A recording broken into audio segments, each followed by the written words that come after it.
warshadan waxaa alifay sanaaciyiin xeel dheer oo Soomaaliyeed waxa ayna ku shaqeynayeen ama isticmaalayeen muddo ka badan 100 sano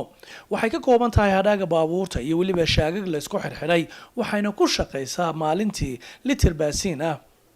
waa halka laga soo saaro ama lagu hagaajiyo dalagyada Soomaalidu ay beerato sida haruurka ama galleyda dalgadaasi ayaa hadaba mashiinkan waxa uu bedelaa cajiin si loogu isticmaalo muufada iyo canjeeradu dadka Soomaalidu ay dhaqanka u leeyihiin waxa laga soo bilaabaa galleyda ama arabixida oo lagu bilaabayo in la maydho si looga reebo qashinka ayna u fududaato jajabinteedu waana wajiga koobaad ee loogu diyaarinayo haadinta masafta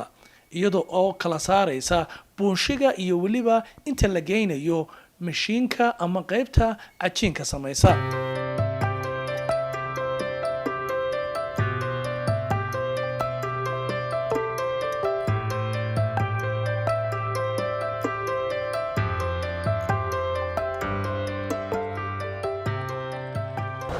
sida arkaysanba samaynta qalabka kala duwan ee lagu hagaajinayo waxyaalaha laga sameeyo muufada kasoko samaynteedu waxay ka bilaabanaysaa halkan aad arkaysaan waa tinaar dab ayaa ku jira waxaana dul taagan hooyo Soomaaliyeed oo iyadu gacanteeda ku sameynaysa muufada waxay ka mid tahay cuntooyinka dadka Soomaalidu sida gaarka ay u leeyihiin waa cunto lagu xasuusto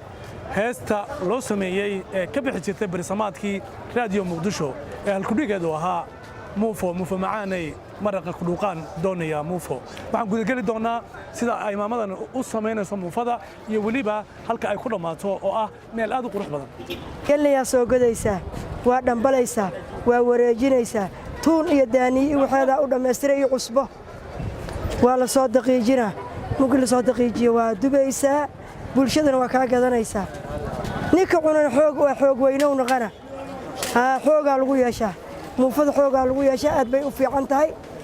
ani muddo 4 sano ah dubay walaasiga ma soo gaarin dabka waxa waay hadaa barato iska difaacaysa laakiin qoftaana bara waa ku gubanaysa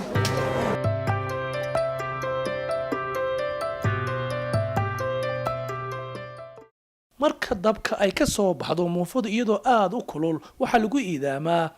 alaabada ay ka mid yihiin saliid macsarada mooska maraq buskeeti ama suqaar kadibna waxay raali gelisaa dadka isticmaala muufada